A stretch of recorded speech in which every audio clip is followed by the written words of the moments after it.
Welcome dear students. हम पढ़ रहे हैं क्लास 12 की केमिस्ट्री का चैप्टर नंबर 4 केमिकल काइनेटिक्स और आज हम उसमें पढ़ने वाले हैं दो सिंपल से टॉपिक्स हैं। फर्स्ट है मोलेक्युलरिटी और सेकंड है स्यूडो ऑर्डर रिएक्शंस। तो फर्स्ट हम चलते हैं मोलेक्युलरिटी में। नाम में ही छुपा हुआ है मोलिक्यूल, लेकिन ये मोलिक्यूल से रिलेटेड नहीं है। क्या है हम समझते हैं। किसी भी केमिकल रिएक्शंस में जितने रिएक्टेंट्स आपस में टकराते हैं और जिनके टकराने से रिएक्शंस हो जाए, प्रोडक्ट बन जाए, उन रिएक्टेंट्स के नंबर्स को कहते हैं मोलेक्युलरिटी। क्या है वो रिएक्टेंट जो आपस में टकराए और उनके टकराने से प्रोडक्ट्स बन जाए, तो कितने रिएक्टेंट आपस में टकराए वो नंबर कहलाती है मोलेक्युलरिटी। अब रिएक्टेंट्स में कौन कौन हो सकते हैं। किसी भी केमिकल रिएक्शंस में आयंस भी पार्टिसिपेट कर सकते हैं, एटम भी पार्टिसिपेट कर सकते हैं और मॉलिक्यूल भी पार्टिसिपेट कर सकते हैं। तो क्या हुआ, एटम या आयंस या मॉलिक्यूल्स या इन तीनों का कॉम्बिनेशन जो आपस में टकराएं और इनके टकराने से प्रोडक्ट बन जाए तो उसे कहते हैं मोलेक्युलरिटी। तो क्या है इसकी डेफिनेशन हम लिखते हैं। सबसे पहले नंबर ऑफ यही काम की है। नंबर ऑफ कौन, नंबर में किसका number, number of reacting species. कौन है रिएक्टिंग स्पीसीज का मतलब रिएक्टेंट्स। कौन कौन हो सकते हैं, आयंस हो सकते हैं, मॉलिक्यूल्स हो सकते हैं और एटम्स हो सकते हैं। Number of reacting species which collide simultaneously,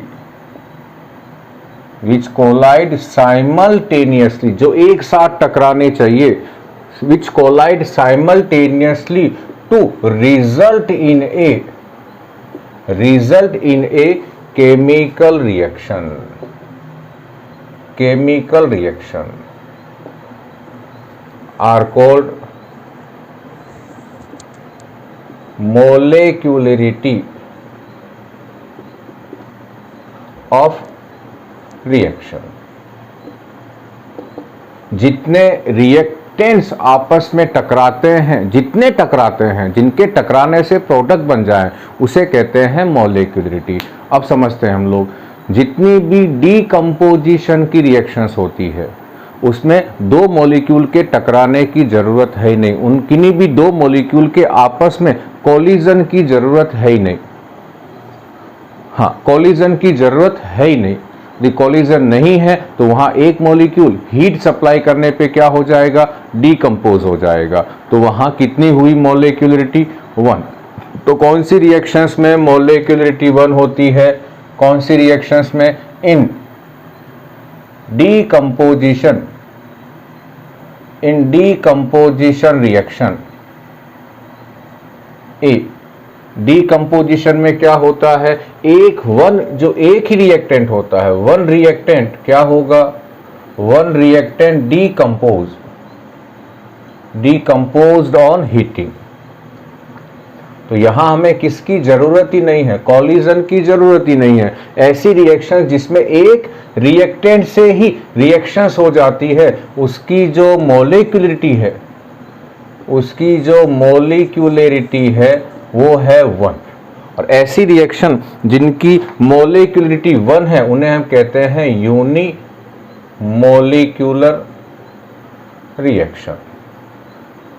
इसका एग्जाम्पल हमारे पास कौन है, अमोनियम नाइट्राइट का डीकंपोजिशन। क्या क्या बनेगा, एक तो नाइट्रोजन गैस बन जाएगी और 2 वाटर के मॉलिक्यूल बन जाएंगे। इस रिएक्शंस की जो मोलेक्युलरिटी है वो 1 है। 1 का मतलब ये यूनिमोलिक्यूलर रिएक्शंस है। सेकंड, वो रिएक्शंस जिसमें डीकंपोजिशन नहीं हो रहा है, दो रिएक्टेंट आपस में टकराते हैं और उनके टकराने से प्रोडक्ट बनता है, तो उसको ऐसी रिएक्शंस की मोलेक्युलरिटी होती है 2 और ऐसी रिएक्शंस कहलाती है बाइमोलिक्यूलर। जैसे example, if the molecularity of a reaction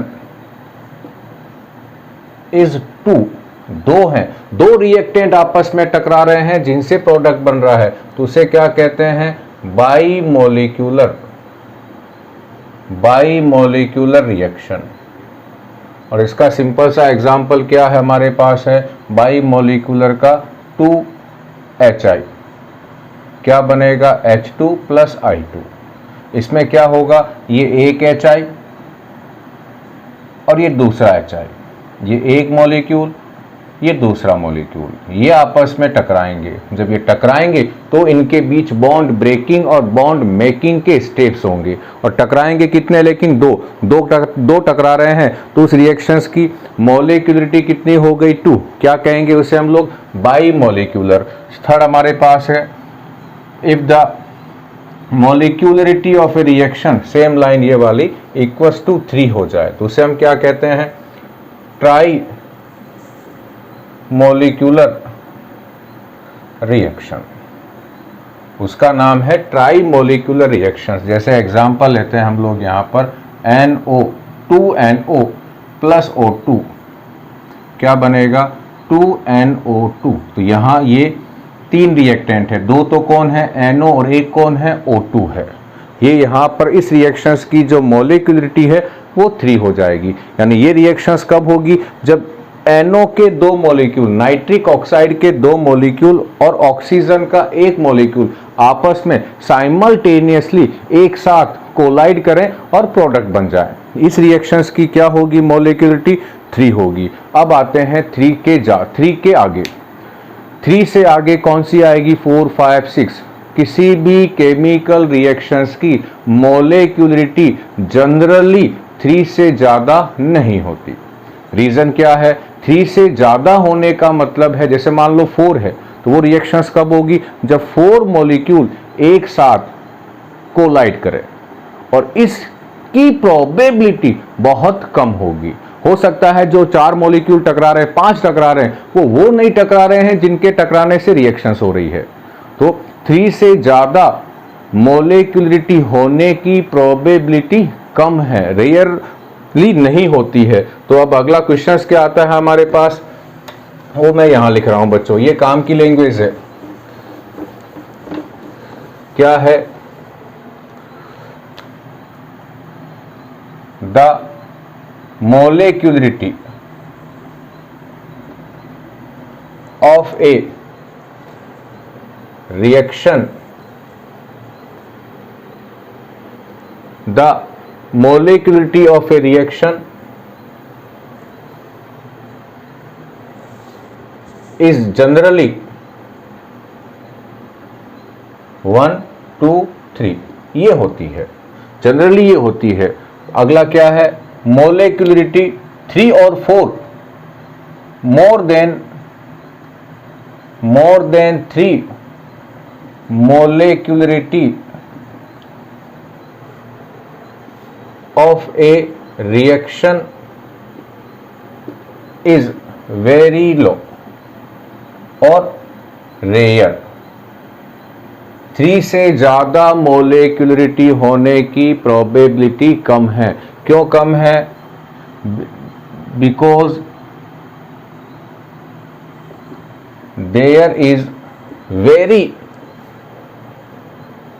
very less probability to collide more than 3 molecule simultaneously which bring a chemical reaction is very rare। ये है इसका रीजन। क्या है, मोलिक्यूलरिटी कितनी हो सकती है, 1, 2, 3 हो सकती है। 1 का मतलब unimolecular, bimolecular, trimolecular. More than 3 molecularities of a reaction is very low और रेयर। रीजन क्या है, because there is very less probability to collide more than 3 molecules simultaneously एक साथ टकराएं और टकराने के साथ साथ रिएक्शंस हो जाएं, इसकी प्रोबेबिलिटी बहुत कम है। यहीं पर दो चीज़ें और हम लोग मेंशन कर देते हैं, और वो क्या है, मोलेक्युलरिटी जो है वो जीरो नहीं हो सकती। ऐसा नहीं हो सकता कि कोई रिएक्टेंट्स हो ही नहीं और प्रोडक्ट बन जाए, तो मोलेक्युलरिटी जीरो नहीं हो सकती। उसके बाद अगला क्या है, मोलेक्युलरिटी फ्रैक्शन में नहीं हो सकती। आधे आधे मॉलिक्यूल नहीं टकराएंगे, या एक मॉलिक्यूल, एक रिएक्टेंट का एक मॉलिक्यूल दूसरे रिएक्टेंट का दूसरे का आधा मॉलिक्यूल आपस में टकराएं, ये प्रोबेबिलिटी भी नहीं, ये ऐसा भी नहीं होगा। तो फ्रैक्शन में नहीं होगा, जीरो नहीं होगा। थर्ड हमारे पास क्या है, थर्ड क्या है, ये कैन बी कैलकुलेटेड थ्योरेटिकली। हम रिएक्शंस को देखकर क्या बता सकते हैं कि उस रिएक्शंस की मोलेक्युलरिटी कितनी है। यानी ये जो मोलेक्युलरिटी है ये एक्सपेरिमेंट से मेजर नहीं होती है। ये तीनों जो चीजें हैं ये ऑर्डर जो थी उससे अलग है। ऑर्डर जीरो हो सकता था, मोलेक्युलरिटी नहीं हो सकती। ऑर्डर फ्रैक्शन में हो सकता है, मोलेक्युलरिटी फ्रैक्शंस में नहीं होगी। और जो ऑर्डर है वो कैसे कैलकुलेट होता था, एक्सपेरिमेंटली ऑब्जर्व होता था। हम एक्सपेरिमेंट से मेजर करते थे, लेकिन जो मोलेक्युलरिटी है वो थ्योरेटिकल मेजर हो सकती है। हम रिएक्शंस को देखकर क्या लिख सकते हैं कि इसकी मोलेक्युलरिटी कितनी है। ठीक इसके पहले जो 3 एग्जाम्पल आए थे उसमें फर्स्ट में अमोनियम नाइट्राइड था, एक ही था, तो हमने क्या कह दिया, यूनिमोलिकुलर। सेकंड में मैंने क्या लिया, 2HI, दो HI प्लस HI, 2 HI के मोलिक्यूल हो गए तो हमने क्या कह दिया, बाई मोलिकुलर। थर्ड में मैंने क्या लिया, 2 नाइट्रिक ऑक्साइड के मोलिक्यूल और एक लिया ऑक्सीजन, तो हमने क्या कह दिया, ट्राई मोलिकुलर। तो हम मोलेक्युलरिटी रिएक्शंस को देखकर बता सकते हैं। अब चलते हैं हम लोग आगे। अब मैं केमिकल रिएक्शंस लिखता हूं।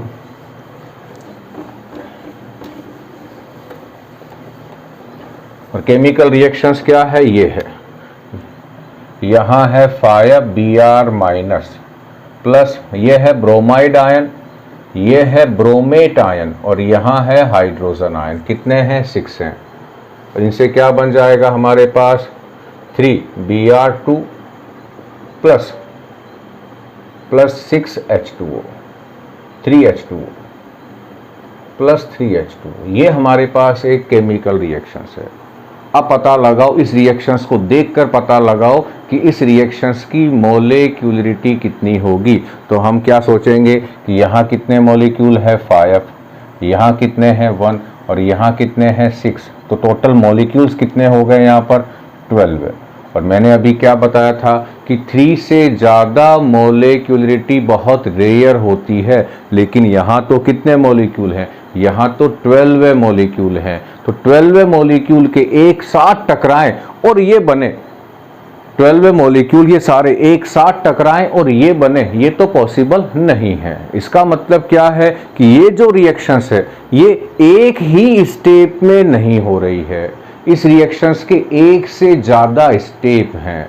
तो इसी के बेसिस पर हमारे पास 2 तरह की केमिकल रिएक्शंस है। क्या है हमारे पास अगला टॉपिक, ऑन द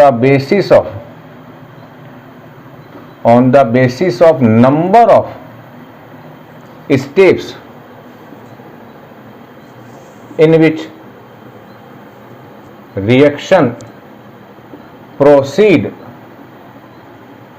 या complete, in which reactions complete on the basis of number of steps in which reactions complete, chemical reactions can be classified as काम का है, कोई भी केमिकल रिएक्शंस कितने स्टेप में हो रही है उसके लेकर हमने क्या कह दिया, उसको दो अलग अलग टाइप में क्लासिफाई कर दिया, नंबर 1 और नंबर 2। क्लासिफाइड एज में क्या है, नंबर 1 कौन सी है, एलिमेंट्री रिएक्शन। एलिमेंट्री रिएक्शन क्या है, वो chemical reaction, those chemical reaction which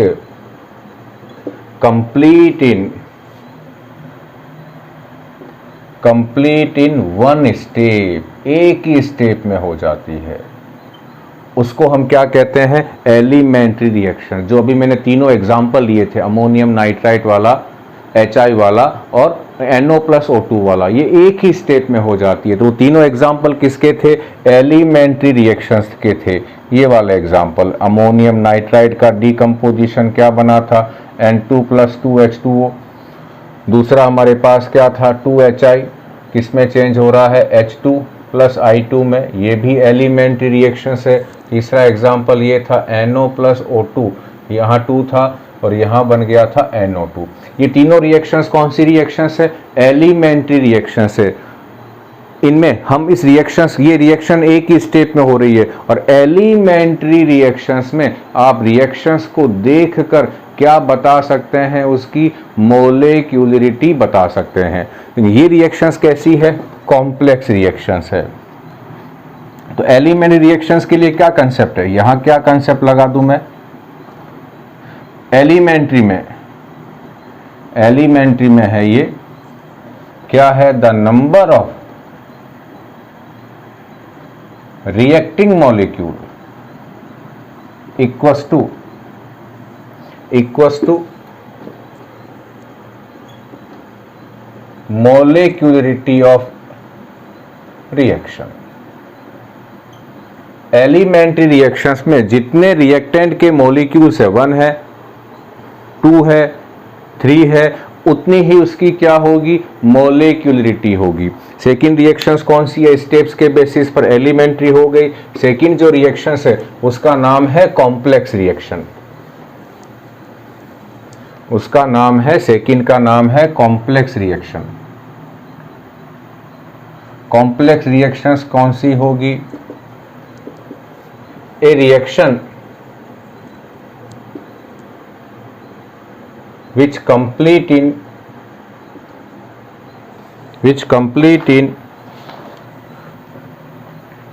sequence of steps, और इन सभी स्टेप्स को हम कहते क्या हैं, मैकेनिज्म ऑफ रिएक्शन। इन सभी स्टेप्स को सीक्वेंस ऑफ स्टेप में होती है, उसे हम कहते हैं कॉम्प्लेक्स रिएक्शंस। और कॉम्प्लेक्स रिएक्शन जो है वो एक स्टेप में नहीं होती है, और कॉम्प्लेक्स रिएक्शंस में बहुत सारे क्या हैं, रिएक्टेंट्स हैं, यहाँ 12 हैं। तो मैं क्या नहीं कह सकता कि इस रिएक्शंस की मोलेक्युलरिटी 12 तो नहीं होगी, यानी कॉम्प्लेक्स रिएक्शंस को देखकर मैं उस रिएक्शंस की मोलेक्युलरिटी को नहीं लिख सकता। इसका मतलब मोलेक्युलरिटी का आइडिया कॉम्प्लेक्स रिएक्शंस पर अप्लाई नहीं होता। अगला काम, अगला मेन यही है, molecularity does not apply on complex reaction. लेकिन यहां पर एक और लाइन लिखता हूं, जो ऑर्डर है वो एलिमेंट्री और कॉम्प्लेक्स दोनों पर अप्लाई होता है। ये डिफरेंस हम साथ साथ में पढ़ रहे हैं, ऑर्डर और मोलेक्युलरिटी में डिफरेंस। 3 पहले आ गए थे, ऑर्डर 0 हो सकता है, फ्रैक्शन हो सकता है, एक्सपेरिमेंट से डिवाइड होता है। कॉम्प्लेक्स और एलिमेंट्री दोनों पर इसका कंसेप्ट लगता है, और मोलेक्युलरिटी में इसका ठीक अपोजिट है। अब मैं कुछ एग्जाम्पल देता हूं, और उस एग्जाम्पल से हमें समझ में आएगा कि कॉम्प्लेक्स के और क्या क्या करैक्टर्स हैं। तो फर्स्ट आते हैं, इस रिएक्शंस का ऑर्डर यदि मैं लिखूं, इस रिएक्शंस का ऑर्डर जो है, ऑर्डर यानी रेट लो, क्या है इसका, के बाद कौन है यहाँ पर, Br minus bromate ion, bromide ion, bromate ion और हाइड्रोजन आयन की पावर 2 है। तो इस रिएक्शंस का ऑर्डर कितना है, 4 है। क्यों बताई? अरे ये एक रिएक्शंस आपके पास आ गई जिसका ऑर्डर 4 है। चलिए हम आगे चलते हैं। अब मैं क्या ले रहा हूँ? एग्जाम्पल ले रहा हूँ। कौन से रिएक्शंस के एग्जाम्पल ले रहा हूँ मैं? अब मैं कॉम्प्लेक्स रिएक्शंस के एग्जाम्पल ले रहा हूँ। तो एग्जाम्पल ऑफ कॉम्प्लेक्स रिएक्शन, और यहां से कुछ आइडिया आएंगे। फर्स्ट मेरे पास एग्जाम्पल है NO2 प्लस F2। इससे क्या बनता है? NO2F, 2 मॉलिक्यूल, यहां भी ये 2 है। अब इसका मैं रेट लो लिखता हूं, तो यहां से फिर एक कंसेप्ट बनेगा हमारे पास, ये है कॉम्प्लेक्स रिएक्शन। सर हमें कैसे मालूम चलेगा ये कॉम्प्लेक्स है या नहीं है? अभी देखें, अब यहां देखें, यहां NO2 का कॉफिशिएंट 2 है और F2 1 है, और रेट लो में NO2 अकेला आया है, इसकी पावर 2 नहीं आई है, और यहां F2 अकेला है। ये जनरली लग जाता है कंसेप्ट, क्या लग जाता है कि जो रिएक्टेंट्स, जितने रिएक्टेंट्स स्टोइकियोमेट्रिक कॉफिशिएंट के साथ, उतने रिएक्टेंट रेट लो में नहीं आ रहे हैं।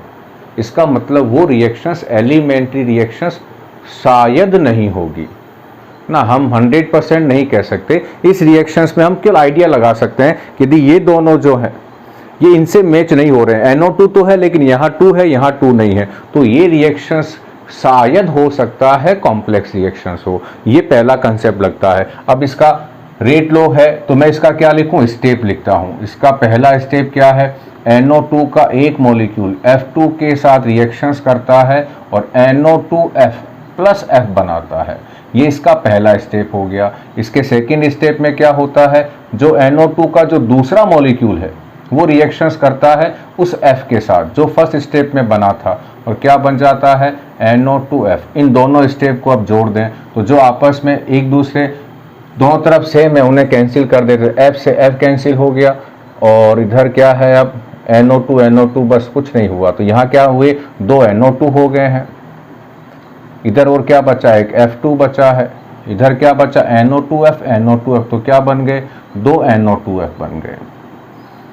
अब देखें, इसका रेट लो मैंने आपको पहले ही दे दिया। यदि मैं आपको रेट लो नहीं देता तो जो स्टेप्स हैं उससे भी आप रेट लो लिख सकते थे। क्या है?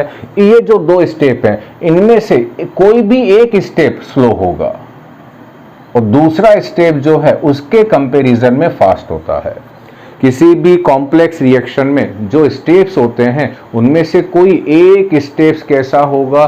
स्लो होगा, और जो स्लो स्टेप है उसे हम क्या कहते हैं, या क्या है वो? रेट कंट्रोलिंग स्टेप है वो। इस पूरी रिएक्शंस की जो रेट है यही स्लो स्टेप डिसाइड करता है। इसीलिए इसको क्या कहते हैं? इस स्टेप को क्या कहते हैं? RDS, rate determining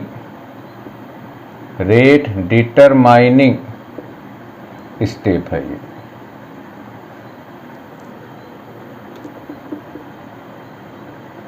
rate determining step है ये, RDS है। अगली चीज, इस RDS में जो रिएक्टेंट आते हैं, जो रिएक्टेंट है वो वैसे के वैसे, वो के सब कुछ वैसा का वैसा रेट लो में आता है।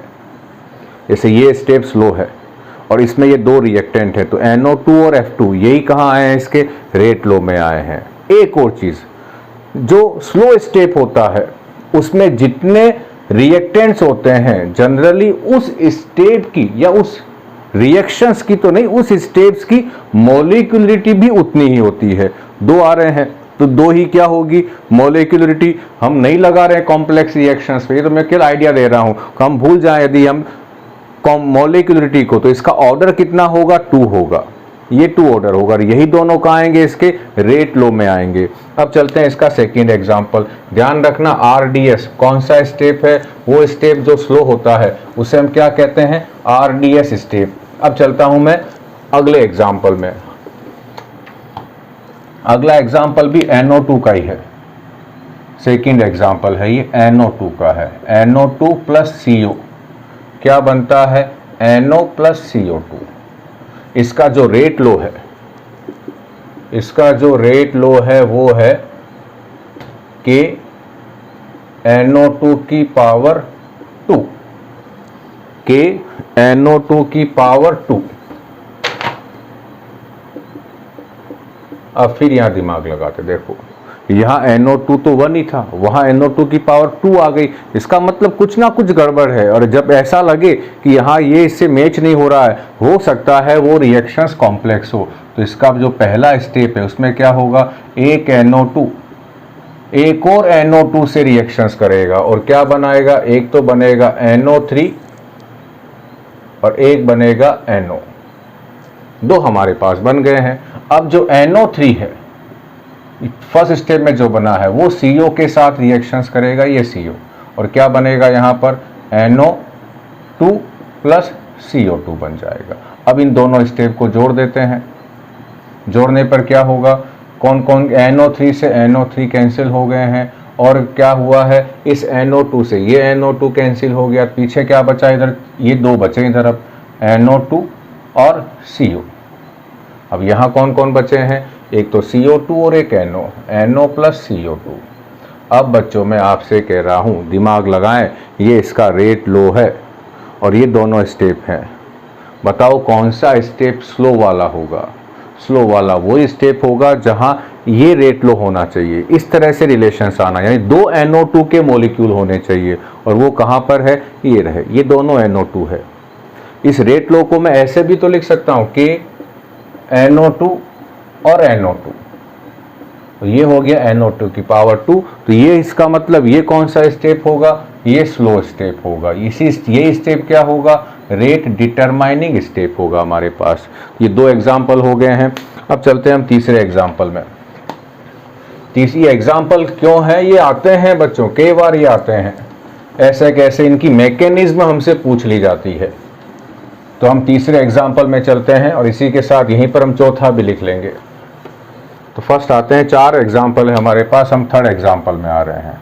थर्ड एग्जाम्पल क्या है, N2O5 से क्या बनेंगे 4NO2, तो यहाँ 2 है, प्लस साथ में क्या बनेगी ऑक्सीजन गैस। इसका जो रेट लो है RATE, इसका जो रेट लो है वो है कि N2O5 नाइट्रोजन डाइनाइट्रोजन पेंटाऑक्साइड है। अब देखें यहाँ 2 है, वहाँ 2 नहीं था, इसका मतलब जो N2O5 का जो कॉफिशिएंट वहाँ है, यदि वो पावर में होता तो हम सोच लेते कि हो सकता है ये रिएक्शंस एलिमेंट्री हो, लेकिन ऐसा नहीं है, तो सोचेंगे कि ये कॉम्प्लेक्स होगी। तो इसका फर्स्ट स्टेप में क्या होगा, N2O5 जो है वो टूटता है NO2 प्लस NO3 में, और ये जो NO3 है फिर ये रिएक्शंस करती है N2O5 के दूसरे मॉलिक्यूल से, और क्या बनता है NN3 3NO2 प्लस क्या बन जाएगा O2। अब इनको जोड़ दो, जोड़ने पे क्या होगा, क्या कैंसिल हो रहे हैं, NO3 से NOC, NO3 कैंसिल हो गया, कितने हो गए 2N2O5, इधर क्या बचा एक NO2, इधर 3NO2, तो कितने हो गए 4NO2 प्लस O2। अब यहीं फिर दिमाग लगा लें, N2O5 ये रेट लो आया है, तो इन दोनों स्टेप में चेक करें कहाँ है, जहाँ केवल N2O5 है ये रहा, तो ये स्टेप कैसा होगा स्लो, ये कैसा होगा फास्ट होगा। जो स्लो होता है उसे हम क्या कहते हैं RDS। ये हमारे पास तीसरा एग्जाम्पल, और चौथा और लास्ट एग्जाम्पल, ये थर्ड एग्जाम्पल था हमारे पास, ये फर्स्ट स्टेप, ये सेकेंड स्टेप था, फोर्थ और लास्ट एग्जाम्पल। और ये एग्जाम्पल जो है ये स्पेसिफिक है, रीज़न क्या है कि यहाँ जो कैटेलिस्ट है, यहाँ जो कैटेलिस्ट है वो रेट लो में आ रहा है, जनरली नहीं आता लेकिन आ रहा है। अब यहाँ एग्जाम्पल कौन सा है, तो ये है decomposition of hydrogen peroxide in alkaline medium, in alkaline medium, यानी मीडियम कैसा है एल्कली है यानी बेसिक है, और यहाँ कौन है I- जो है वो किसका काम कर रहा है, कैटेलिस्ट का काम कर रहा है, और बनेगा क्या H2O water plus oxygen gas. अब ये इस रिएक्शंस का जो रेट लो है वो इसका रेट लो ये है, rate equals to H2K H2O2 और I-, अब दिमाग लगाएं, I माइनस तो यहाँ रिएक्टेंट ही नहीं है तो कैटेलिस्ट है, इसका मतलब कुछ ना कुछ गड़बड़ है, यानी ये रिएक्शन सिंपल नहीं है, एक ही स्टेप में नहीं हो रही है, ये कॉम्प्लेक्स रिएक्शंस है। तो यहाँ क्या लिखें अब इसका स्टेप नंबर 1 क्या होगा, H2O2 का पहला मॉलिक्यूल जो है वो I माइनस से रिएक्शंस करके क्या बनाता है, H2O और IO माइनस। ये जो IO माइनस बना है पहले स्टेप में, ये H2O2 के दूसरे मॉलिक्यूल से रिएक्शंस करके H2O2 और I माइनस बनाता है।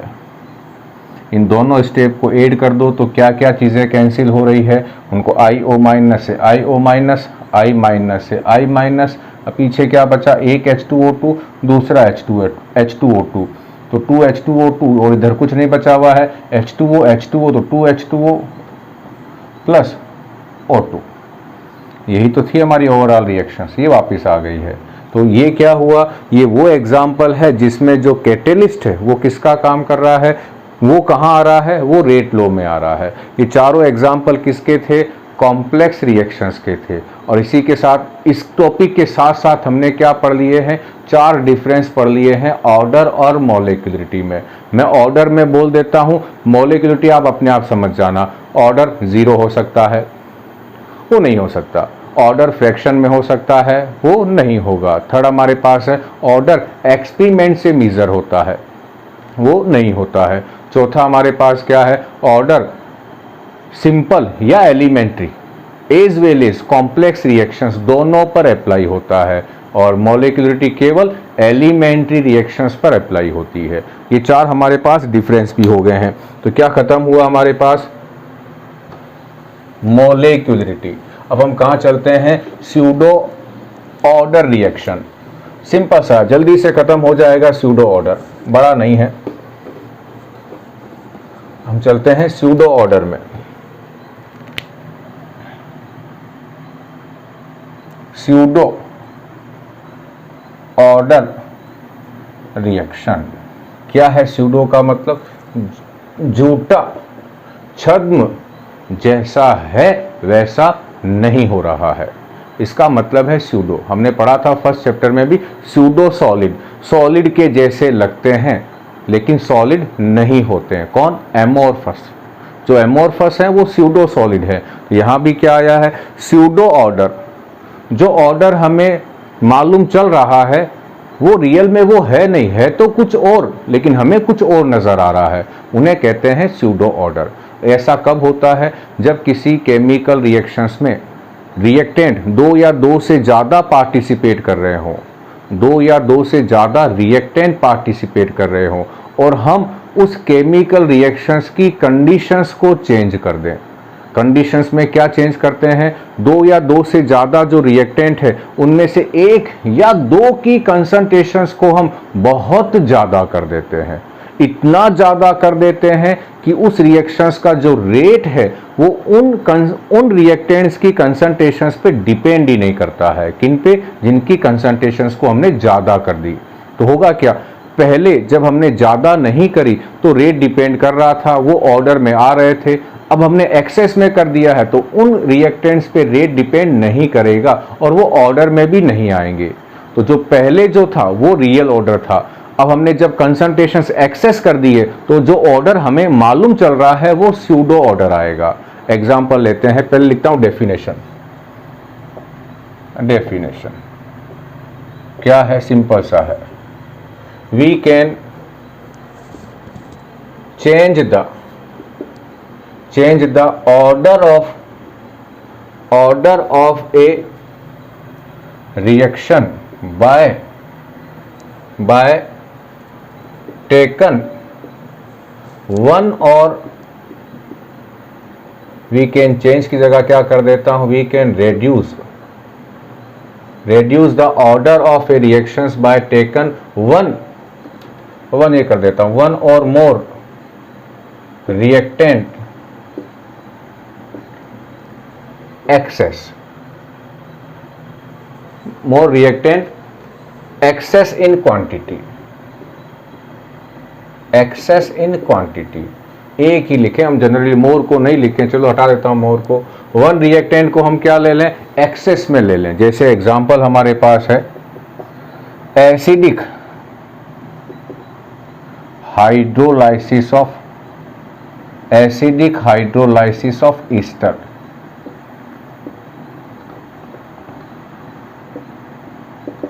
क्या है यहाँ पर, कौन सा ईस्टर है, इथाइल एसीटेट है। ये रहा इथाइल एसीटेट का फॉर्मूला CH3COO C2H5। यहाँ साथ में क्या है, वाटर है। इसकी एक और डेफिनेशन है स्यूडो ऑर्डर की, इसके बाद हम चेक कर लेंगे। यहाँ मीडियम कौन सा है, एसिडिक है। क्या बन रहा है, एक तो बन रहा है एसिटिक एसिड और एक बन रहा है इथाइल अल्कोहल। इस रिएक्शंस का नाम है एसिडिक हाइड्रोलाइसिस। अब मान लेते हैं कि इसका भी हमने 1 मोल लिया और इसका भी हमने 1 मोल लिया। इसका मतलब 1 मोल का मतलब एवोगैड्रो नंबर के बराबर पार्टिकल्स। तो इसका एक पार्टिकल इसके एक पार्टिकल से रिएक्शंस करेगा और वो बनाएगा। इस कंडीशन में इसका जो ऑर्डर है, इस कंडीशन में जब हमने किसी को भी एक्सेस में नहीं लिया है तो इसका जो ऑर्डर है वो 2 है। इसका जो रेट लो है वो ये है कि H2O की पावर 1 और एसीटेट इथाइल एसीटेट की पावर भी 1। ये इसका रेट ऑर्डर है, ये इसका रेट है। अब मैं क्या करूं, वाटर को क्या ले लूं, एक्सेस में ले लूं। तो क्या करूं, कंडीशंस, ये तो 1 मोल था, इसको मैंने 1000 मोल ले लिया। तो होगा क्या, अब जो रेट है वो वाटर की कंसंट्रेशंस पे डिपेंड नहीं करेगा।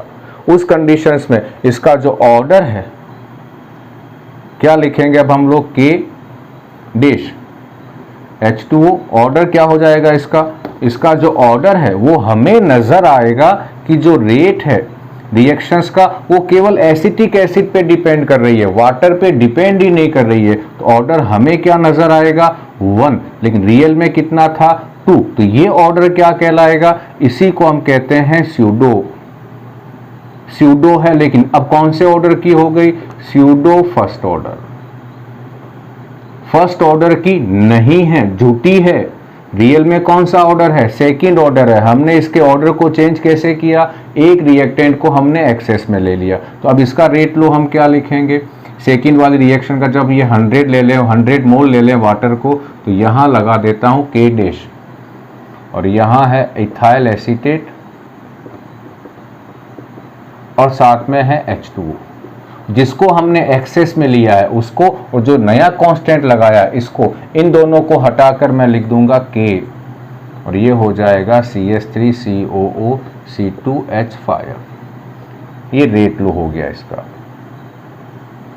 अब इसके रेट लो में ऑर्डर कितना है, 1 है और K किसके इक्वल है, K डैश H2O के। ये हुआ हमारे पास स्यूडो फर्स्ट ऑर्डर का पहला एग्जाम्पल। फर्स्ट ऑर्डर क्यों कह रहा हूं, स्यूडो, यहां तो मैंने क्या लिखा था, स्यूडो ऑर्डर, लेकिन जो एग्जाम्पल है वो है स्यूडो फर्स्ट ऑर्डर का। अब मैं क्या काम करूं, फर्स्ट ऑर्डर कब हो गया, रियल में ऑर्डर 2 था, एक को एक्सेस में ले लिया तो वो ऑर्डर कम हो गया है। सेकेंड एग्जाम्पल एक और है इसका और वो है inversion of cane sugar. Second example पे चलते हैं हम लोग, इन्वर्जन ऑफ केन शुगर। इसके बाद एक और डेफिनेशन पढ़ लेंगे,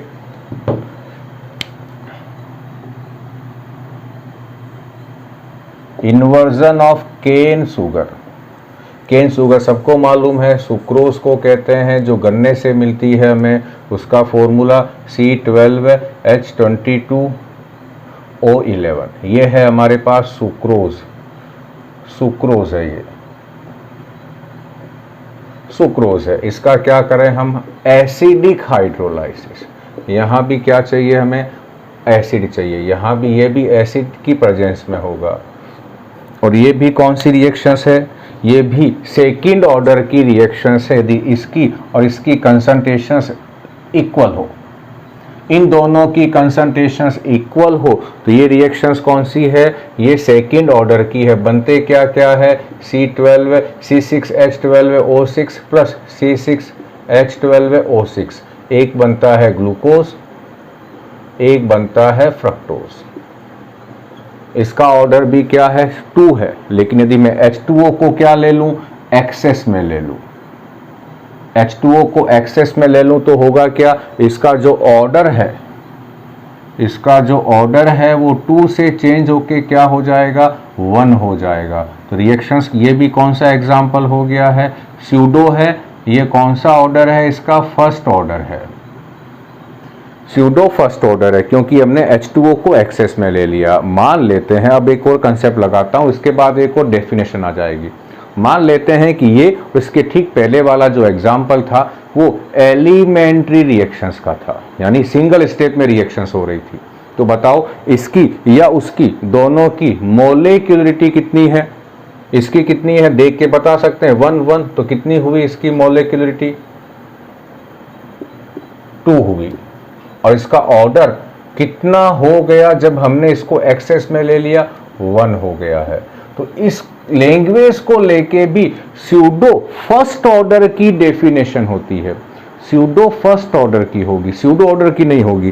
क्या है, those chemical reaction in which the molecularity of a reaction is 2 but the order of reaction is 1 are known as a pseudo first order reactions. क्या है, दोज